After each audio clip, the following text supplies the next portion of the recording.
Assalamualaikum warahmatullahi wabarakatuh. Alhamdulillahi rabbil alamin. Alhamdulillahilladzi an'ama alaina bi ni'matil imani wal islam.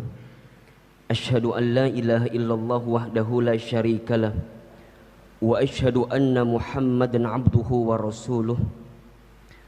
Allahumma salli wa sallim ala rasulillahil karim Sayyidina wa syafi'ina wa maulana Muhammadin sallallahu alaihi wasallam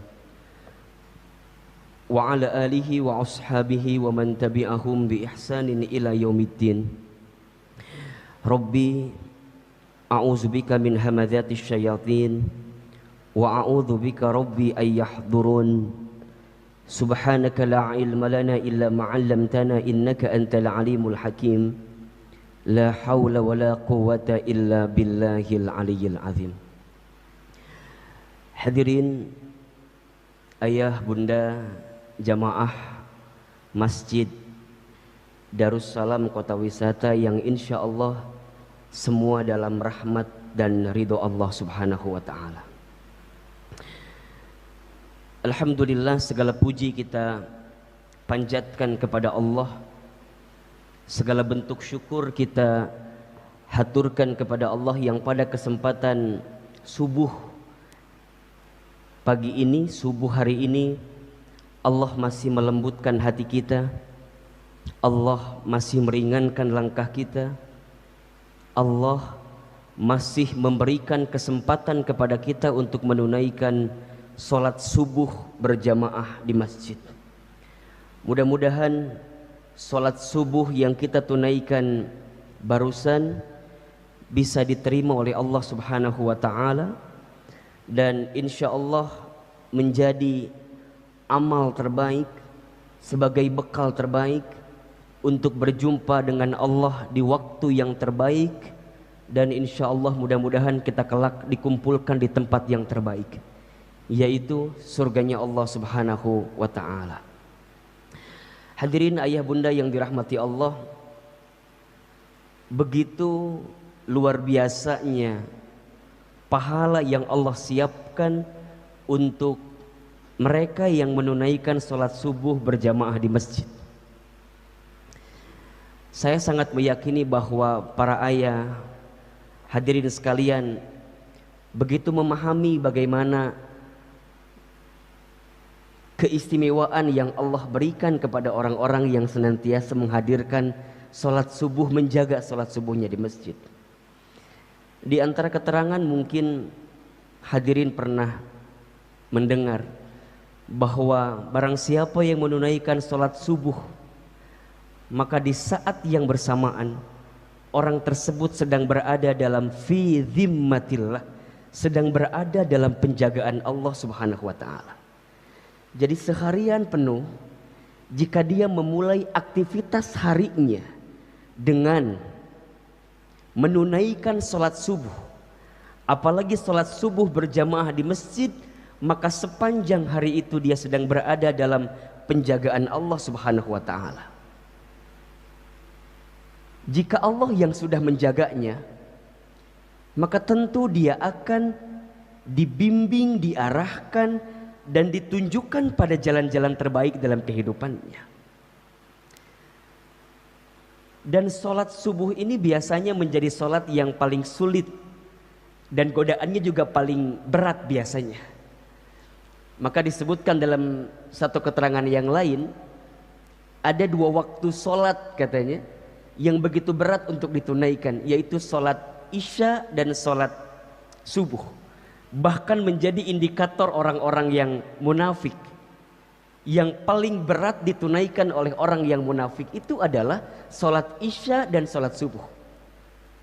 Bahkan ditambahkan dalam keterangan itu, jika seandainya dia tahu, dia paham bagaimana keistimewaan sholat isya dan sholat subuh itu, apalagi di masjid, maka dia tidak akan pernah meninggalkan sholat isya dan sholat subuh itu.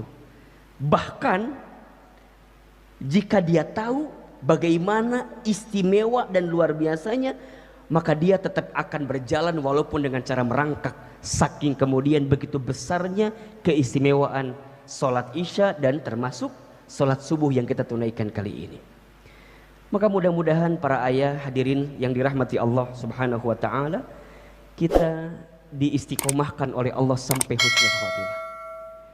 Kita semua mudah-mudahan dibimbing, diarahkan oleh Allah untuk mendapatkan kenikmatan yang luar biasa seperti ini.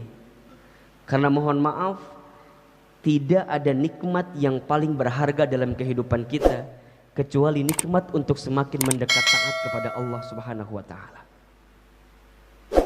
Saya ulangi, tidak ada nikmat yang paling besar dalam kehidupan ayah, bunda, termasuk pemirsa yang ada di Darussalam TV, kecuali nikmat yang paling besar itu adalah nikmat mendekat taat kepada Allah.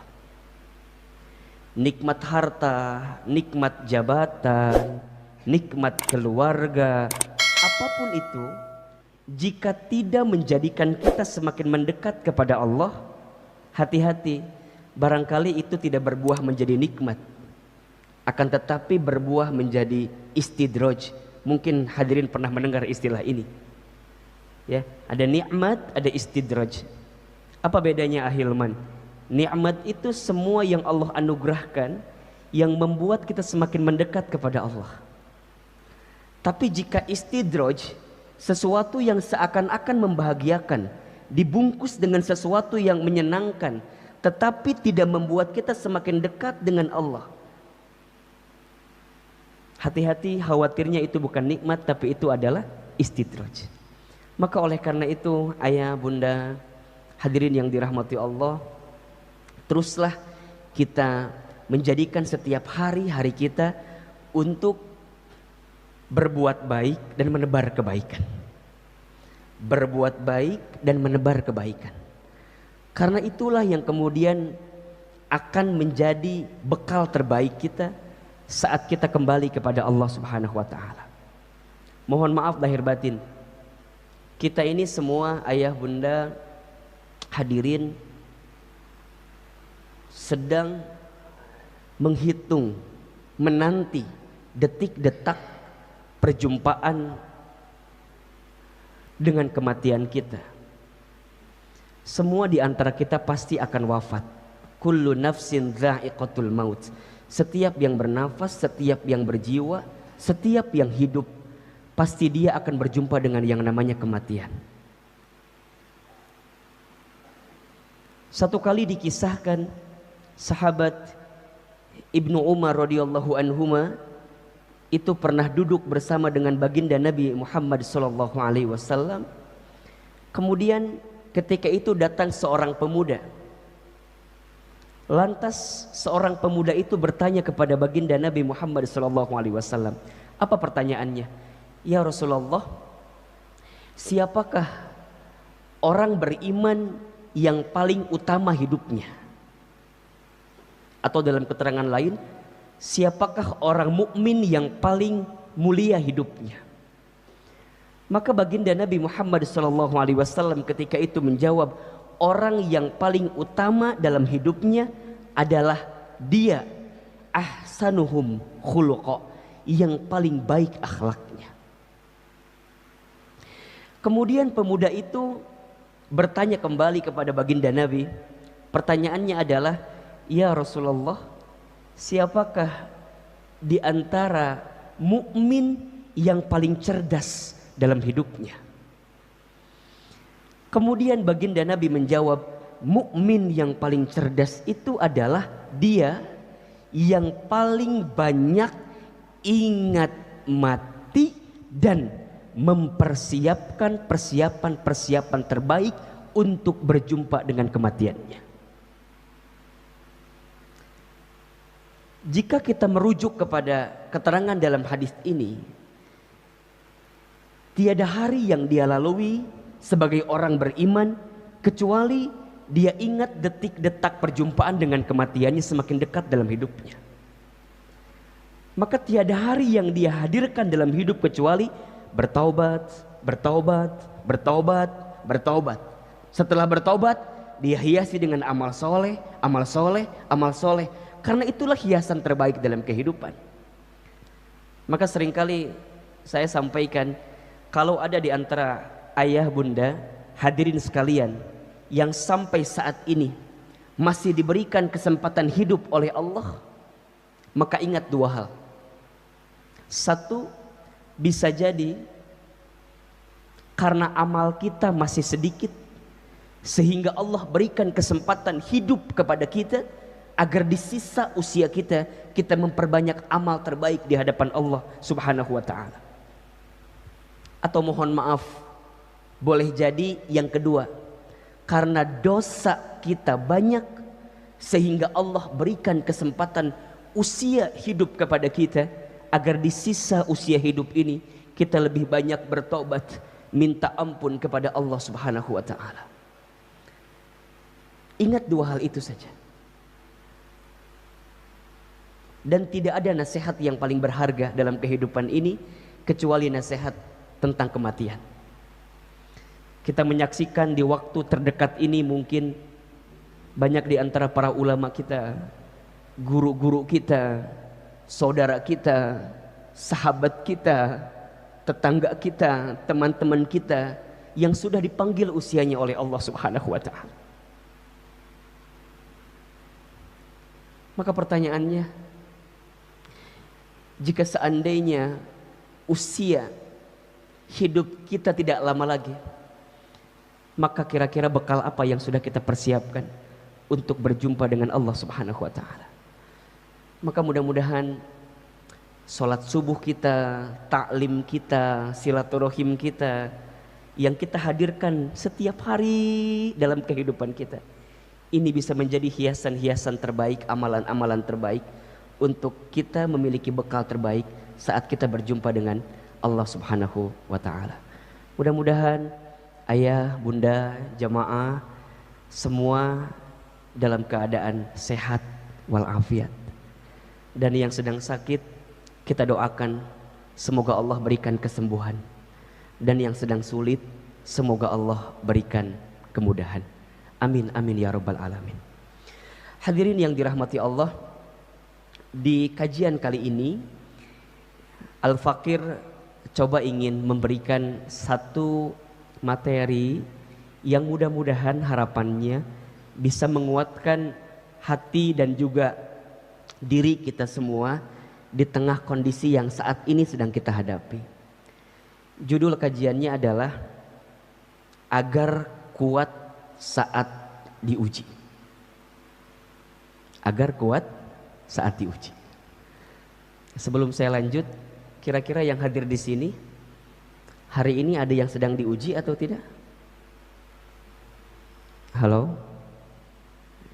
Ini kayaknya mata nggak bisa bohong ini kelihatannya. Allahu Akbar walillahil hamd. Baik, saya akan mulai dari sini mungkin ya.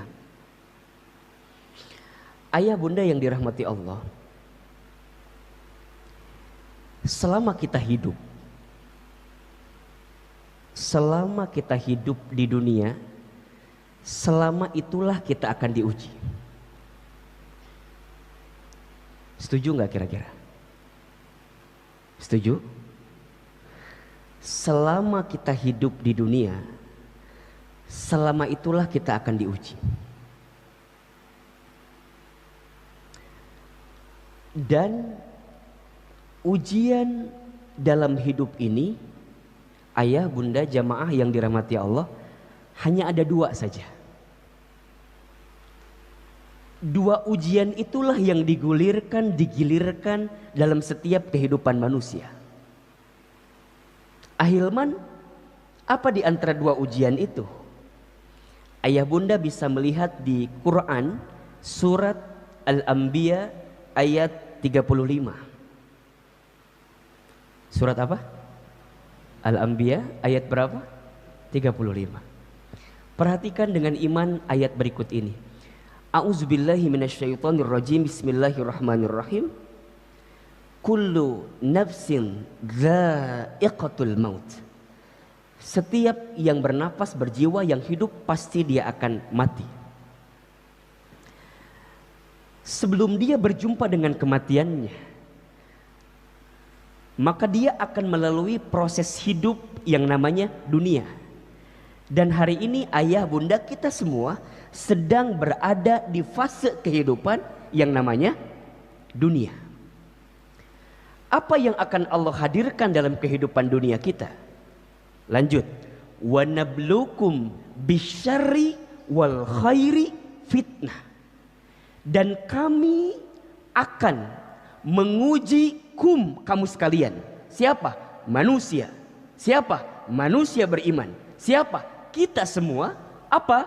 Bisyarri, dengan sesuatu yang buruk, dengan sesuatu yang menyedihkan, menyulitkan, memadorotkan, mengecewakan, dan segala macamnya.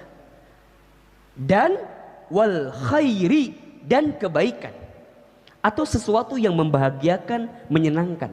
Sebagai apa? Fitnah, sebagai ujian. Wa ilaina turja'un, dan hanya kepada kamilah engkau akan dikembalikan. Jadi ayah bunda yang dirahmati Allah, ciri di antara manusia yang hidup itu pasti dia mendapatkan ujian, pasti dia punya masalah. Kalau tidak ingin punya masalah, apa kira-kira? Kalau tidak ingin punya masalah berarti jangan hidup. Kalau tidak ingin diuji, kalau merasa tidak ingin diuji, berarti kita ingin mengakhiri kehidupan kita. Karena ciri kehidupan itu pasti akan diuji. Dengan kebaikan, dengan keburukan, dengan kebahagiaan, dengan kesedihan. Dan itulah yang digilirkan dalam kehidupan kita. Ada nikmat, ada musibah. Ada sehat, ada sakit. Ada lapang, ada sempit.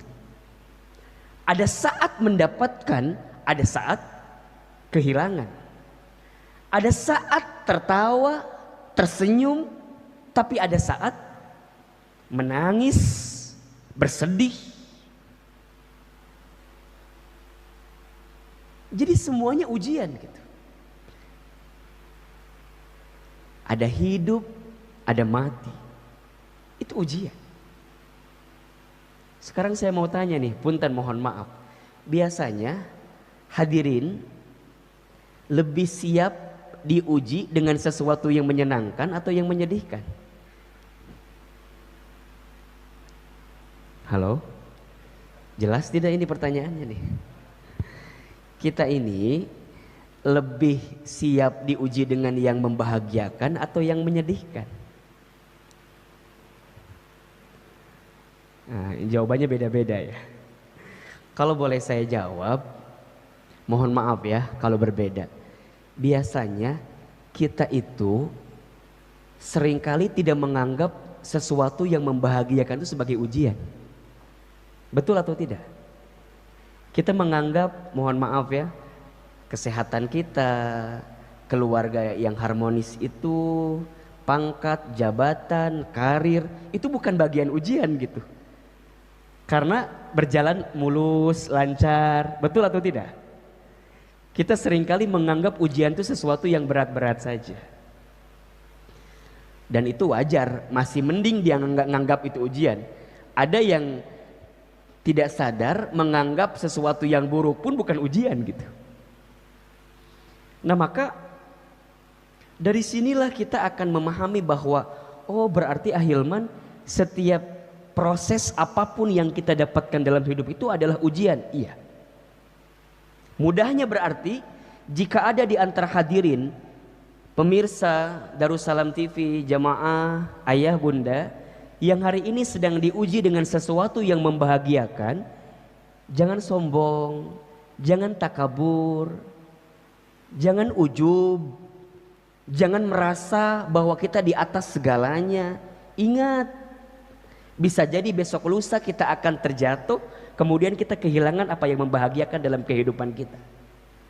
yang punya pangkat, yang punya jabatan. Nggak lama kok, sebentar. Berapa tahun maksimal biasanya? 5 tahun, 10 tahun. Ada saat kita berhenti dari itu semua. Maka saat dititipkan dengan sesuatu yang membahagiakan, jangan lupa bahwa sesungguhnya yang menitipkan itu siapa? Allah. Begitupun seterusnya, jika ada di antara ayah bunda hadirin, kita semua yang hari ini sedang diberikan kesulitan, kesedihan, ujian yang menyakitkan, jangan putus asa, karena pertolongan Allah itu begitu luas, perlindungan Allah itu begitu sempurna, dan kita selama kita hidup pasti kita akan dibimbing dan diarahkan oleh Allah mendapatkan kebaikan itu. Nah, pada kesempatan subuh ini coba kita akan sedikit mungkin membahas ujian-ujian yang berupa kesulitan dalam hidup saja. Ahilman, apakah semua di antara kita akan diuji dengan yang namanya kesulitan dalam hidup? Iya. Ada di Quran surat Al-Baqarah ayat 155-156 misalnya. Bismillahirrahmanirrahim. Walanabluwannakum, dan pasti kami akan menguji kamu sekalian, bisyai'in, dengan sesuatu yang sedikit. Syai', dengan sesuatu. Apa di antaranya? Minal khauf, manusia itu akan diuji dengan ketakutan. Wal ju'i, dan kelaparan. Wa naqsi minal amwal, dan kekurangan harta. Wal anfus, dan kegoncangan jiwa. Ya, ada orang yang wafat, ada saudara kita yang wafat, ada saat kehilangan dan segala macam. Wathamarat, dan buah-buahan. Maksudnya ada hasil dari apa yang kita harapkan tapi tidak sesuai dengan apa yang kita inginkan. Kecewa misalnya. 1, ketakutan. 2, kelaparan. 3, kekurangan harta. 4, kegoncangan jiwa. 5, wathamarat, ada harapan yang tidak kunjung menjadi sesuatu yang nyata dalam kehidupan kita. Sekarang saya mau tanya, di antara hadirin sekalian, ada tidak yang sedang disapa dengan ujian-ujian ini? Jika ada yang sedang disapa dengan ujian ini, maka lihat ujung ayatnya. Wabasyiris sabirin. Sesungguhnya ayah bunda kita semua sedang diberikan kabar gembira oleh Allah Subhanahu wa taala. Jadi kalau hari ini mohon maaf ya, mohon maaf, ada yang sedang merasa takut, gelisah. Misal, tidak sedikit mungkin di antara kita ada yang kehilangan pekerjaan. Mungkin di antara kita ada yang harus dirumahkan. Mungkin ada di antara kita yang harus berkurang omset atau profit dari keuntungan bisnisnya. Atau barangkali ada di antara ayah bunda yang sedang punya persoalan di rumah tangganya. Ada yang sedang punya permasalahan di rumah tangganya atau keluarganya. Dan segala macam dalam kehidupannya. Maka jika kita merujuk kepada ayat ini, yakini, pahami bahwa ujian-ujian kesulitan itu adalah wabasyir, kabar gembira.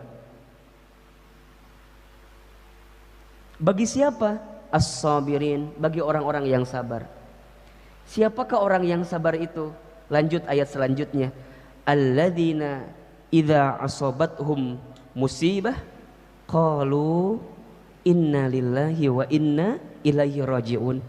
Orang yang sabar adalah orang yang ketika ditimpa musibah, maka dia hanya akan menjawab, sesungguhnya ini milik Allah, dan sesungguhnya semua ini akan kembali kepada Allah.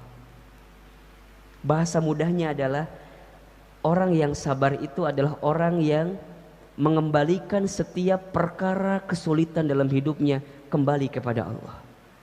Dia menahan diri, dia memilih sesuatu mana yang tidak dibenci oleh Allah.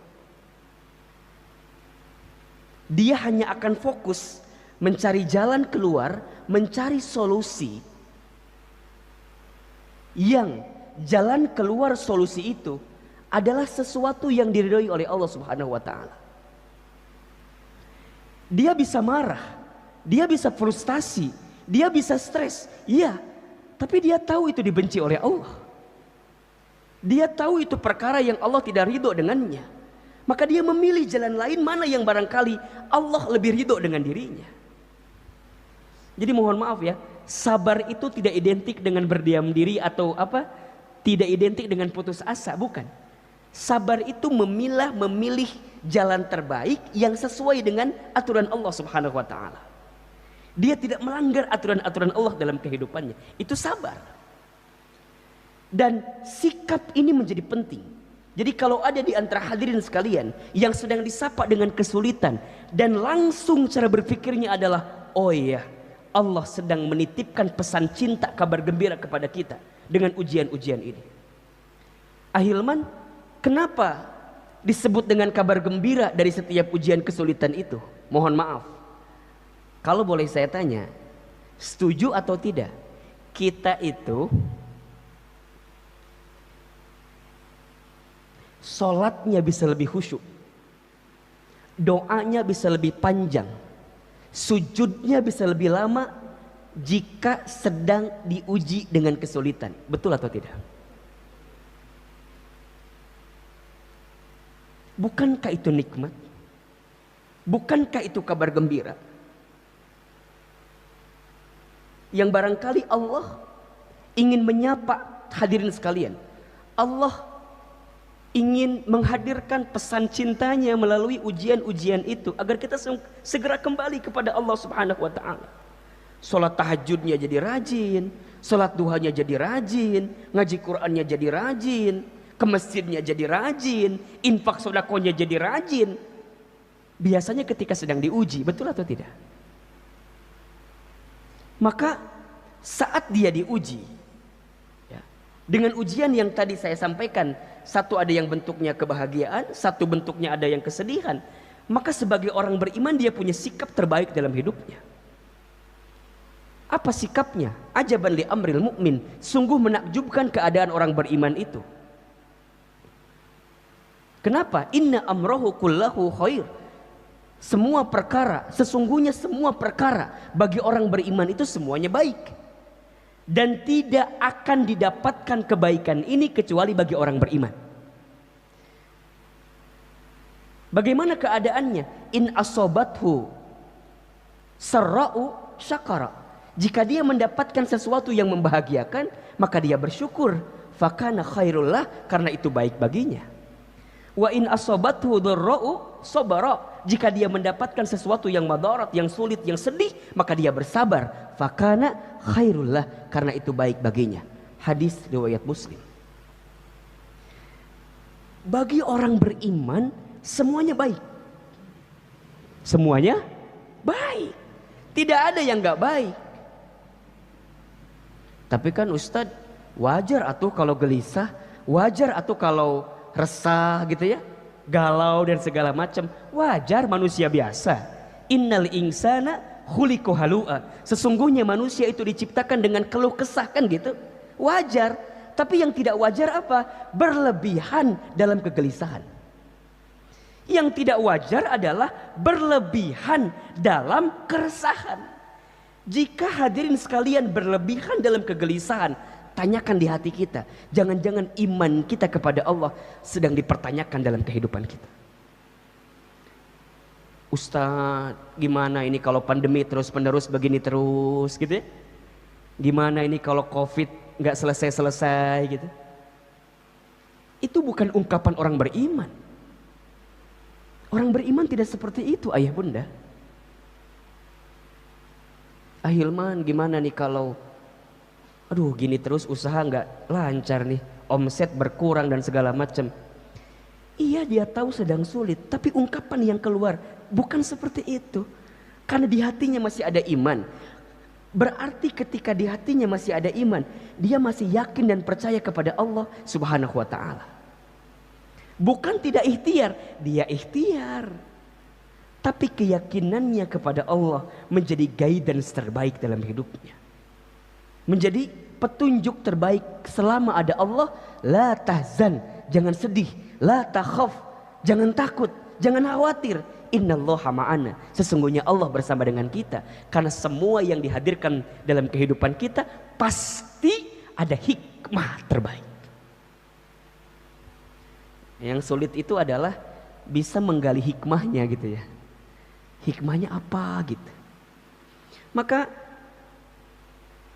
Ujian bagi orang beriman.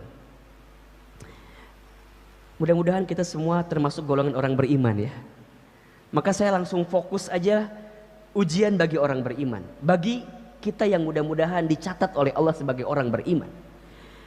Ketika diuji, jangan fokus dengan soalnya. Jangan fokus dengan ujiannya. Tapi fokuslah dengan jawaban kita hadirkan dari ujian-ujian itu. Kenapa? Karena soal ujian tidak pernah salah. Jika kita tidak lolos atau tidak lulus dari ujian, yang salah bukan soalnya, tapi yang salah adalah jawaban kita terhadap soal-soal itu.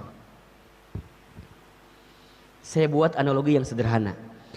Kalau ayah bunda, teman-teman sekalian ikutan tes seleksi masuk perusahaan misalnya. Kemudian ada soal. Kita jawab soal itu. Kemudian kita kumpulkan jawabannya. Sebulan kemudian ada hasil. Ternyata hasilnya nggak lulus. Sekarang saya tanya, kalau nggak lulus, yang salah soal atau jawaban? Halo? Jelas tidak pertanyaannya? Kalau kita ikutan tes, ikutan ujian, kemudian nggak lulus atau nggak lolos, itu yang salah soal atau jawaban? Jawaban. Sekarang kalau ada di antara hadirin sekalian yang sedang diuji dalam kehidupan, berarti yang kudu kita pikirkan itu ujiannya atau sikap kita terhadap ujian itu. Punten ya, mohon maaf, kita mah suka fokus dengan ujiannya, malah seringkali menyalahkan keadaan. Bukan kita lah, saya gitu ya. Saya mah suka sering menyalahkan keadaan. Nah jadi gini, kenapa aku dapat ini, kan gitu ya. Apa yang salah gitu. Kadang-kadang tidak sedikit mencari kambing hitam kan gitu. Padahal kambing putih juga banyak. Kenapa harus cari kambing hitam? Ini kenapa? Ini kenapa? Ini kenapa? Sok, kalau dipikirin begitu stres gak kira-kira Pak? Stres atuh Pak. Padahal yang Allah inginkan dari setiap dinamika ujian-ujian dalam kehidupan kita adalah apa coba? Ayyukum ahsanu amala. Siapa yang paling hebat, yang paling baik amalnya dari proses ujian-ujian dalam kehidupan kita. Surat Al-Mulk ayat 2. Bismillahirrahmanirrahim. Alladzi khalaqal mauta wal hayata liyabluwakum ayyukum ahsanu amala wa huwal azizul ghafur. Dialah Allah yang menciptakan kematian dan kehidupan. Sebagai apa? Sebagai ujian. Berarti selama hidup, selama itulah kita akan diuji dengan dinamika ujian yang tadi. Dan apa yang akan Allah lihat dari setiap ujian-ujian itu? Ayyukum ahsanu amala. Siapa di antara kamu sekalian yang paling baik amalnya, yang paling baik sikapnya. Nah, pertanyaan kita, kira-kira hadirin kita semua saat diuji itu sikapnya sudah benar apa belum? Sudah sesuai atau belum? Sebelum ke sana, bagi orang beriman, saat dia diuji, ini bagi orang beriman ya, bagi orang beriman, saat dia diuji, dia akan memahami, meyakini bahwa ujian adalah bagian cara Allah menaikkan derajat dalam hidupnya. Kita bisa lihat di surat Al-Ankabut ayat 2 misalnya. Ahasiban nasu ayyutraku ayyakulu amanna wahum la yuftanun. Apakah manusia itu mengira bahwa mereka dibiarkan saja mengatakan kami telah beriman sedang mereka tidak diuji? Di surat yang lain Al-Baqarah ayat 224 Allah berfirman, am hasibtum an tadkhulul jannata walamma ya'tikum mathalul ladzina khalau min qablikum. Apakah kamu mengira bahwa kamu akan masuk surga, padahal belum datang kepadamu ujian, cobaan, sebagaimana halnya orang-orang terdahulu sebelum kamu? Hadirin, perhatikan di sini. Berarti ahilman, seseorang itu semakin kuat imannya, semakin berat ujiannya. Ya. Tapi, ya ini penting. Tapi karena dia punya kekuatan iman dalam hidupnya, seberat apapun ujian itu, maka akan terasa ringan dalam hidupnya. Maka mohon maaf lahir batin, kalau sekarang ayah bunda, bapak ibu hadirin sekalian, melihat seseorang yang ujiannya berat sekali, dihina, difitnah, dicaci maki, dibully dan segala macam misalnya. Kenapa? Karena memang Allah tahu, Allah yakin, Allah menitipkan beban berat dalam hidupnya sesuai dengan kemampuannya.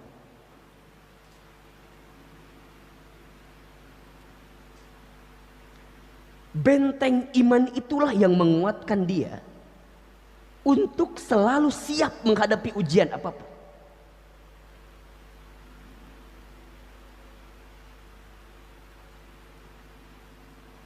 Dan jika kita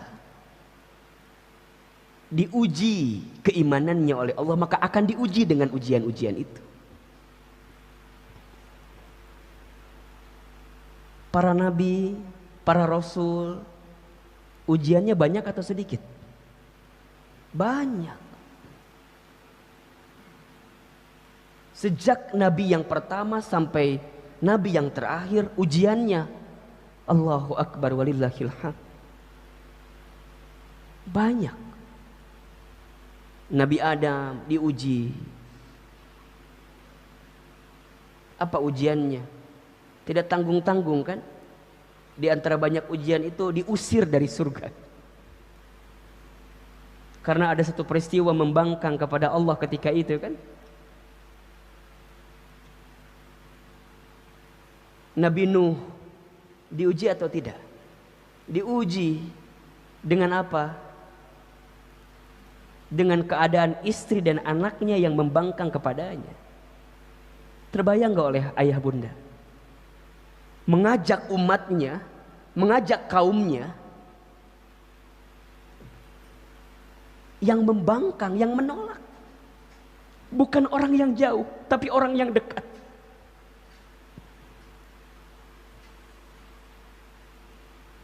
Nabi Ibrahim diuji atau tidak? Diuji. Saat beliau mendengungkan kalimat tauhid, tapi ternyata ayahandanya seorang pembuat patung berhala kan? Coba terbayang gak bagaimana keadaannya? Kemudian mau dibakar tubuhnya, dibakar. Nabi Musa alaihissalam diuji, Nabi Ismail alaihissalam diuji, Nabi Muhammad sallallahu alaihi wasallam diuji. Jika seandainya ujian ayah bunda dibandingkan dengan ujian para nabi dan rasul, demi Allah tidak ada seujung kuku ujian yang kita dapatkan dibanding ujian para nabi dan rasul. Turun lagi para sahabat, para tabi'in, atba'ut tabi'in, para ulama. Ujian. Dan seseorang itu akan diuji sesuai dengan kadar imannya. Tapi karena dia punya iman dalam hatinya, maka seberat apapun ujiannya akan terasa ringan. Berarti kalimat selanjutnya adalah, jika di antara ayah bunda hadirin sekalian yang merasa berat dengan ujian dalam hidup, tanyakan dalam hati kita, masihkah ada iman di hati kita atau tidak? Dan jika kita melihat ayat-ayat ini gitu ya, bahwa seseorang tidak akan dikatakan beriman sebelum diuji, seseorang tidak akan masuk surga sebelum diuji, maka saat dia diuji dalam kebaikan-kebaikan di hadapan Allah, maka dia akan menangkapnya dengan sesuatu yang membahagiakan dalam hidup. Dia akan tersenyum, dia akan kemudian merasa lapang hatinya dengan ujian-ujian karena semakin dekat kebaikan dalam hidupnya. Bahkan dalam hadis baginda Nabi SAW yang diriwayatkan oleh Al Imam Al Bukhari disebutkan di situ, man yuridillahu bihi khaira yusiba minhu. Barang siapa yang diinginkan oleh Allah kebaikan dalam hidupnya, barang siapa yang diinginkan oleh Allah menjadi baik dalam hidupnya, yusiba minhu, maka Allah akan berikan ujian kepadanya. Allah akan berikan musibah kepadanya. Catatan bagi orang beriman. Maka jika hadirin merasa masih ada iman di hatinya dan mengakui bahwa kita adalah orang beriman, maka berapapun besarnya, beratnya, kuatnya ujian yang datang dalam hidup, maka dia akan meyakini bahwa ini adalah bukti kasih sayang Allah kepadanya. Karena Allah menginginkan dia menjadi pribadi yang baik dalam hidupnya. Maka ahilman, apa sikap terbaik nih? Sikap terbaik saat kita diuji, wabil khusus ketika mendapatkan kesulitan. Karena kalau kebahagiaan, tadi sikapnya bersyukur, mendekat kepada Allah dengan kebaikan-kebaikan itu. Tapi jika sedang sulit, sedang sedih, sedang kecewa, sikapnya apa? Agar kemudian kita kuat menghadapi ujian-ujian dalam hidup. Satu, husnuzon kepada Allah. Penting ini. Apa itu husnuzon? Berprasangka baik kepada Allah. Ana inda dzanni abdi bi. Hadis qudsi. Allah berfirman, sesungguhnya aku berserta bersama prasangka hambaku. Jadi apa yang kita sangkakan di hati kita, apa yang kita rasakan di hati kita, itu barangkali yang sesuai dengan apa yang kita dapatkan dalam kehidupan kita. Sebagaimana firman Allah di surat Fussilat ayat 23, wa dzalikum dhannukumul ladzi dhanantum bi rabbikum ardzakum fa asbahtum minal khasirin. Dan yang demikian itu adalah prasangkamu yang telah kamu sangka kepada Tuhanmu. Dia telah membinasakan kamu, maka jadilah kamu termasuk orang-orang yang merugi. Jadi sikap pertama, kudu husnuzon, kudu baik sangka sama Allah. Hilangkan kalimat-kalimat Allah nggak adil, hilangkan kalimat-kalimat Allah zolim sama kita, hilangkan itu. Tidak mungkin Allah menzolimi hambanya. Tidak mungkin Allah melukai hambanya. Tidak mungkin. Allah tidak mungkin meninggalkan hambanya. Apalagi orang beriman. Mohon maaf, barangkali sebaliknya, kita yang seringkali melupakan Allah, kita yang seringkali meninggalkan perintah Allah, kita yang seringkali melalaikan perintah Allah. Maka belajarlah untuk sikap pertama yang dihadirkan sebagai orang beriman ketika diuji adalah husnuzon kepada Allah. Bagaimana caranya kita husnuzon? Bagaimana caranya agar kita bisa punya sikap baik sangka dengan apapun yang datang dalam kehidupan, apalagi urusan kesulitan? Caranya adalah pertama, yakini dan terima bahwa semua yang datang dari Allah pasti yang terbaik. Quran surat Al-Baqarah ayat 216.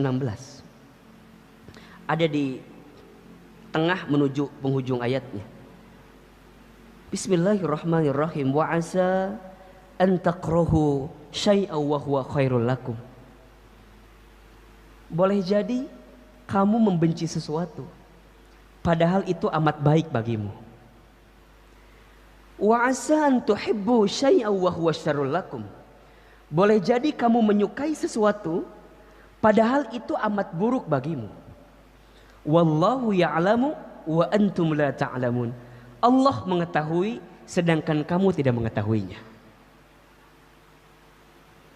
Hadirin, ayah bunda, sekarang saya mau tanya.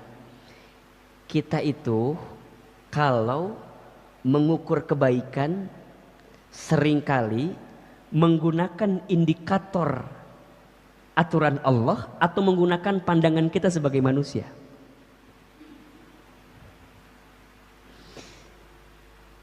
Kebanyakan kita selalu mengedepankan apa yang baik menurut kita.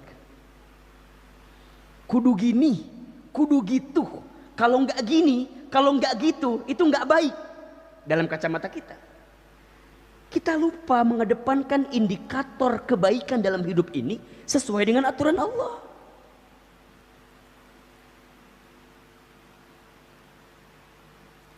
Ayah bunda kalau milih pekerjaan, yang dipertimbangkan pertama kali apa? Banyak kecilnya gaji atau halal haram atau surga nerakanya. Kita seringkali mengedepankan ini gajinya besar, ini penghasilannya banyak, ahilman. Kita lupa bahwa pada bab pekerjaan itu ada pertimbangan halal haram, ada pertimbangan surga neraka, yang itu harus juga menjadi pertimbangan. Betul atau tidak? Ketika bisnis, yang seringkali kita pertimbangkan pertama kali apa? Untung ruginya. Kita lupa pada bab bisnis itu, pada bab usaha itu juga ada pertimbangan berkah tidaknya, Allah ini ridho apa tidaknya, halal haramnya, itu menjadi penting. Ketika milih istri, flashback ke belakang, yang kita pertimbangkan apa? Cantik tidaknya, atau seseorang yang bisa mengantarkan, menguatkan kita menuju surganya. Pertimbangannya kan cantik tidaknya, jadi dunia-dunia semua gitu loh.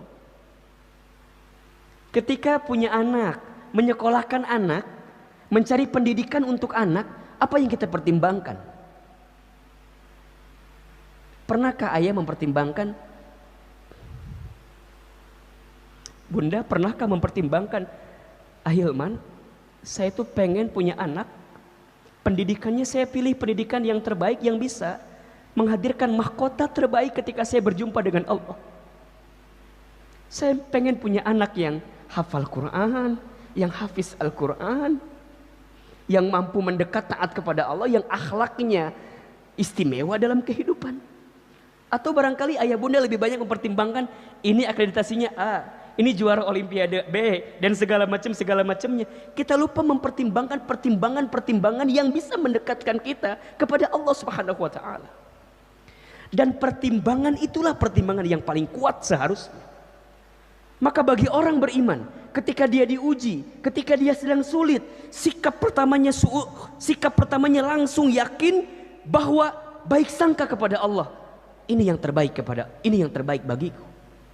Dan ketika dia memahami itu, maka dia yakin yang baik menurut dia, menurut kita belum tentu baik menurut Allah, tapi yang baik menurut Allah pasti baik untuk kita. Maka bismillah, mulai katakan pagi ini, apapun yang kita dapatkan dalam hidup, selama kita beriman, maka ini yang terbaik dalam kehidupan kita. Para ayah pulang nanti ke rumah, temui istrinya, senyum kepada istrinya, bilang sama istrinya, sayang, mama, bunda, thank you very much, terima kasih sudah menjadi istri yang terbaik. Kata istrinya, emang kenapa ayah? Enggak, pokoknya gitu aja. Bagaimanapun keadaan istri kita, cerewetnya, cemburunya, banyak mintanya, banyak maunya, apapun itu kekurangannya, saya sangat meyakini pasti ada kelebihannya. Bukankah ketika para suami, ketika Anda mengucapkan saya terima nikahnya fulana binti fulan dengan mas kawin sekian-sekian dibayar tunai ketika akad nikah itu di depan ayahnya, itu kan maknanya apa? Saya terima semua kebaikan yang ada di istri saya, dan saya pun siap menanggung semua keburukan yang mungkin ada di istri saya. Maka katakan mulai hari ini, istri saya yang di rumah, hadirin, it's the best for me, itu yang terbaik bagiku. Para bunda juga yang di rumah yang menyaksikan kali ini, bagaimanapun keadaan suami kita, kurangnya, apalagi suami kita kurangnya apa? Kurang gantengnya, kurang nafkahnya, apapun itu, maka katakan kepada suami kita dan yakinkan di hati kita bahwa suami kita itu adalah suami yang terbaik. pekerjaan kita, usaha kita, bisnis kita, walaupun barangkali belum menghadirkan hasil yang maksimal, katakan itu yang terbaik. Yakini.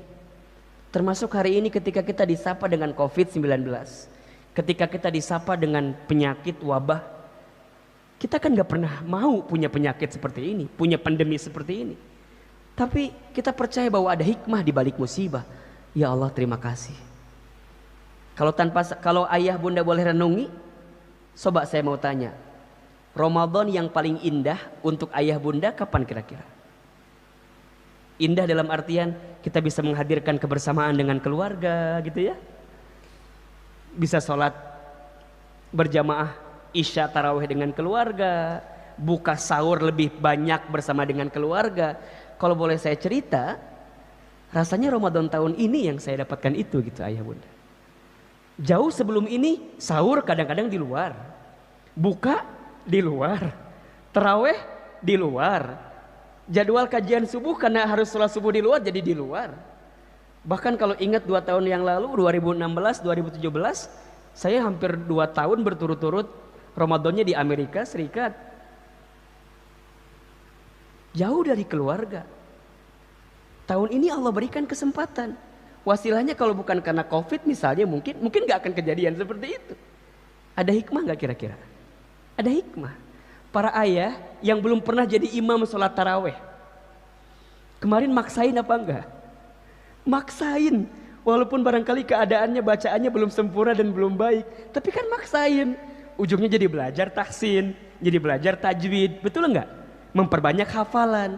Itu nikmat atau tidak? Yakini di hati kita husnuzon kepada Allah. Itu yang terbaik. Yang kedua, agar kita bisa husnuzon dengan setiap ujian adalah yakini bahwa ujian yang menimpa kita berbanding lurus dengan kemampuan kita. Al-Baqarah 286. La yukallifullahu nafsan illa wus'aha. Laha ma kasabat wa 'alaiha maktasabat. Allah tidak akan membebani seseorang melainkan sesuai dengan kemampuan.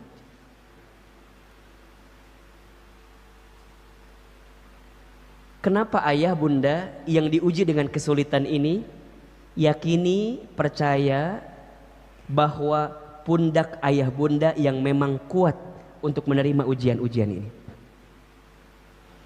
Ahilman, kenapa enggak yang lain ya? Kenapa enggak dia ya? Kenapa aku ya?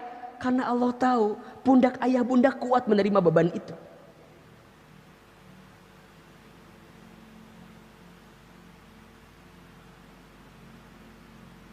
Karena kuat. Seseorang yang diberikan amanah oleh Allah gitu ya. Amanah dalam hidupnya apapun itu. Kenapa dia yang diberikan amanah? Karena Allah tahu barangkali memang dia yang kuat mendapatkan amanah itu. Ada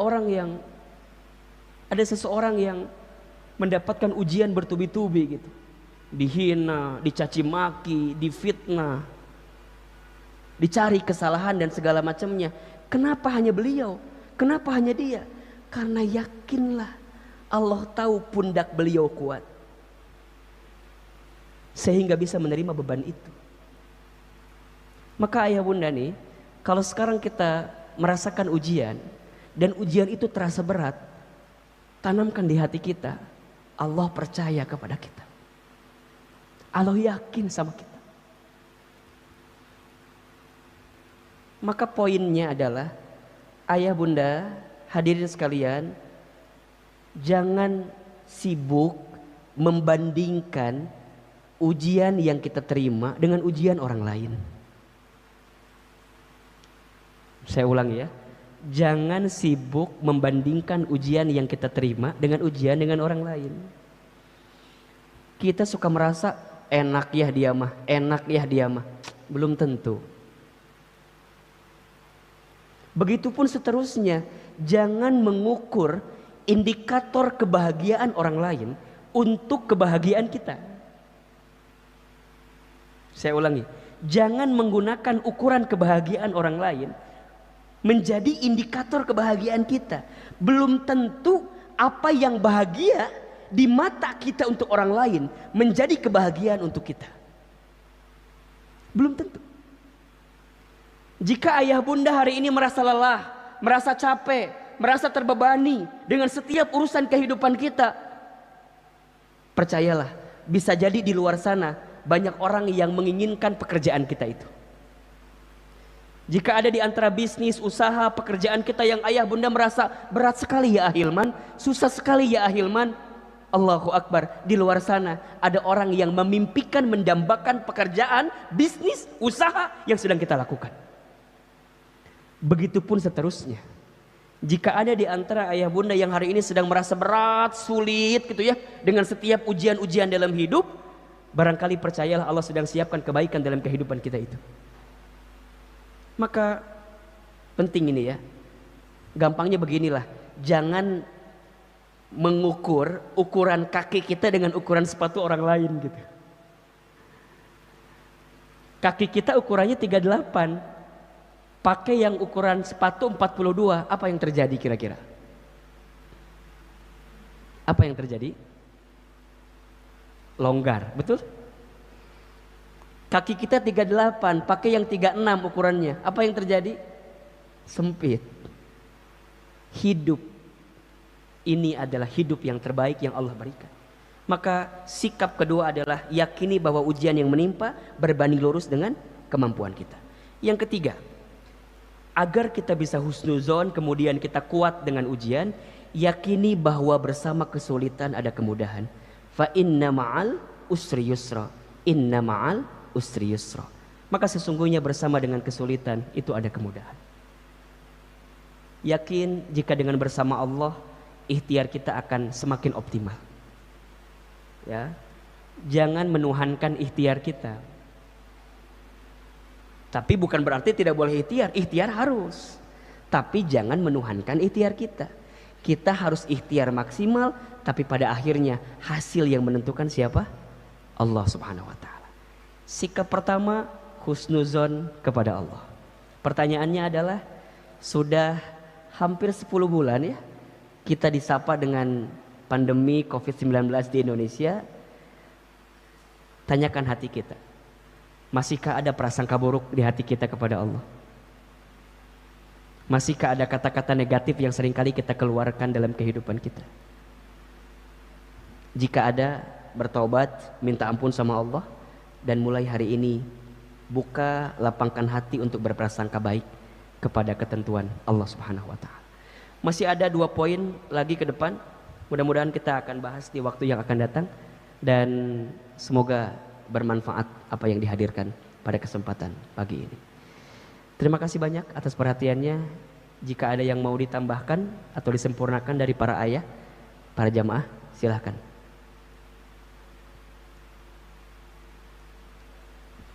Saya kira cukup ya. Mudah-mudahan dipahami, dan jika ada pertanyaan boleh di follow Instagram kami di Ahilman Fauzi. Kami sangat terbuka untuk ngobrol, diskusi. Jika ada perbaikan boleh diperbaiki. Terakhir, mari sama-sama kita angkat kedua telapak tangan kita. Kita berdoa kepada Allah Subhanahu wa taala.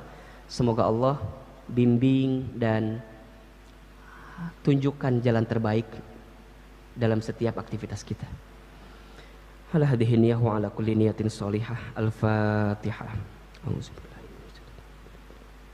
Alhamdulillah. Iyyaka na'budu wa iyyaka nasta'in. Istighfar 3 kali. Astagfirullah. Aminkan dalam hati masing-masing. A'udzubillahi minasyaitonir rajim. Bismillahirrahmanirrahim. Alhamdulillahi rabbil alamin. Hamdan syakirin, hamdan na'imin, hamdan yuwafi ni'amahu wa yukafi mazidah. Allahumma salli ala sayyidina Muhammadin wa ala alihi wa ashabihi ajma'in. Ya Allah, ya Rahman, ya Rahim, Engkau yang senantiasa mencintai kami, menyayangi kami. Ya Allah, sayangi kami dengan rahmat-Mu, cintai kami dengan ridha-Mu. Ya Allah, jadikan pertemuan kami subuh ini menjadi pertemuan yang Engkau ridhoi, menjadi pertemuan yang semakin mendekatkan diri kami kepadamu ya Allah, menjadi pertemuan yang bisa menggugurkan setiap dosa-dosa kami. Ya Allah, ya Ghafar, ya Ghafur, kami mohon ampun kepadamu ya Allah atas semua dosa yang pernah kami lakukan. Kami minta ampun kepadamu ya Allah dari semua maksiat yang pernah kami kerjakan. Ampuni semua dosa-dosa kami ya Allah, dari mulai dosa yang kecil sampai dosa yang besar, dari mulai dosa yang kami sembunyikan sampai dosa yang kami buat terang-terangan, dosa yang kami sengaja sampai yang tidak kami sengaja. Allah, di sisa usia hidup kami di dunia ini, kami mohon kepadamu ya Allah, bimbing hidup kami agar makin bertaubat kepadamu atas semua dosa yang pernah kami lakukan. Maka ya Allah ya Rabb, jangan keluarkan kami dari masjid ini kecuali Engkau ampuni dosa-dosa kami. Jangan pisahkan pertemuan kami pagi ini kecuali Engkau hapuskan semua kesalahan-kesalahan kami. Ya Allah ya Rabb, mungkin hidup kami terasa sulit, terasa berat, karena barangkali banyaknya dosa yang kami lakukan ya Allah. Ya Allah ya Rabb, jadikan setiap kesulitan yang sedang kami hadapi adalah cara Engkau mengampuni setiap dosa-dosa kami, selama kami bisa mendekat taat kepadamu ya Allah. Maka ya Allah ya Rabb, mulai hari ini perbaiki hidup kami ya Allah. Perbaiki iman kami, Islam kami, ibadah kami, amal soleh kami. Perbaiki akhlak kami ya Allah. Berkahi sisa usia hidup kami ya Allah. Berkahi keluarga kami, rumah tangga kami. Berkahi anak cucu keturunan kami. Berkahi pekerjaan kami. Berkahi usaha kami. Berkahi harokah dakwah kami. Berkahi Masjid Darussalam Kota Wisata ya Rabb. Berkahi negara kami ya Allah, Indonesia. Jadikan negara kami baldatun thayyibatun wa rabbun ghafur. Ya Allah ya Latif, Engkau yang maha melembutkan ya Rabb. Lembutkan hati di antara bangsa-bangsa kami ini ya Allah. Hati di antara masyarakat kami ya Allah. Lembutkan hati di antara orang yang sedang bermusuhan. Lembutkan hati di antara orang yang sedang berselisih ya Allah. Sungguh tidak ada tempat bersandar terbaik untuk kami kecuali Engkau ya Rabb. Kecuali Engkau ya Rabb. Kecuali Engkau ya Rabb. Maka ya Allah, lindungi kami dari fitnah akhir zaman. Lindungi kami dari semua yang membahayakan dalam kehidupan kami ya Rabb. Allah, jika seandainya ada di antara kami yang hadir hari ini sedang membawa banyak kesulitan dalam hidupnya, sedang gelisah hatinya, sedang punya masalah yang berat dalam hidupnya, kami mohon kepadamu ya Allah, di masjid ini, di tempat ini ya Allah, hadirkan kekuatan kepada hati mereka yang sedang punya masalah ya Allah. Tanamkan ketegaran hati kepada mereka yang sedang punya persoalan ya Allah. Tunjukkan jalan keluar terbaik ya Allah atas semua kesulitan yang barangkali sedang kami hadapi ini ya Rabb. Hasbunallah wa ni'mal wakil, ni'mal maula wa ni'man nasir. Sungguh ya Allah, hanya Engkau yang bisa menolong kami, hanya Engkau yang bisa melindungi kami, hanya Engkau yang bisa memberikan jalan keluar terbaik dalam kehidupan kami. La ilaha illa anta subhanaka inna kunna minat thalibin. Rabbana zalamna anfusana wa illam taghfir lana wa tarhamna lanakunanna minal khasirin. Ya Allah ya Rabb, seandainya usia kami semakin dekat dengan wafat kami mohon ya Allah, wafatkan kami semua nanti dalam keadaan beriman. Wafatkan kami semua nanti dalam keadaan Islam. Wafatkan kami semua nanti ya Allah dalam keadaan husnul khatimah. Ya Allah, sebagaimana Engkau kumpulkan kami di dunia saat ini, kami mohon ya Allah, kumpulkan kami semua jamaah Masjid Darussalam nanti di surga-Mu ya Allah. Sebagaimana Engkau tetanggakan kami di dunia ini ya Allah, kami mohon ya Allah, tetanggakan kami nanti di surga ya Rabb. Takdirkan kami bertemu dengan baginda Rasulullah Muhammad sallallahu alaihi wasallam. Takdirkan kami bersama dengan baginda Nabi Muhammad sallallahu alaihi wasallam. Takdirkan kami diakui menjadi umat Nabi Muhammad sallallahu alaihi wasallam. Dan takdirkan kami ya Allah nanti mendapatkan syafaatul uzma di hari kiamat dari baginda Nabi Muhammad sallallahu alaihi wasallam. Allahumma shalli ala sayyidina Muhammad. Allahumma shalli ala sayyidina Muhammad. Allahumma shalli ala sayyidina Muhammad. Rabbana taqabbal minna innaka antas samiul alim wa tub alaina innaka antat tawwabur rahim. Ya Allah ya Rabb, kabulkan doa-doa kami, ijabah permintaan kami, dan terima semua amal kebaikan kami sebagai bekal kami untuk bertemu denganmu ya Rabb. Rabbana atina fid dunya hasanah wa fil akhirati hasanah wa qina azabannar. Subhana rabbika rabbil izzati amma yasifun wa salamun alal mursalin walhamdulillahi rabbil alamin.